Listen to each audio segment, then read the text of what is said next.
Traditional Deepavali recipe அதே டைமில் யூடியூப்பில் ரொம்ப அண்டர்ரேட்டடாக இருக்கக்கூடிய ஒரு டிஷ்ஷும் இது பண்ணுறது ரொம்பவே ஈஸியான ஒரு வேலை தான். கடலைப்பருப்பு ஃபஸ்ட்டு ஒரு 30லேருந்து 40 மினிட்ஸ் ஊற வச்சுக்கோங்க. ஊற வச்ச கடலைப்பருப்பை 3 விசில் விட்டு எடுத்தீங்க அப்படின்னா நல்லா சாஃப்டாக குக் ஆகிடும்.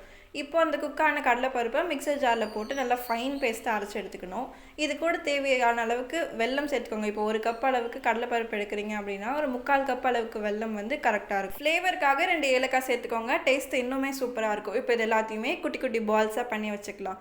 மேலே அவுட்டர் கவரிங்க்கு 1 கப் மைதா மாவு நான் எடுத்திருக்கேன். உங்களுக்கு வேணும்னா கோதுமை மாவு கூட யூஸ் பண்ணிக்கலாம்.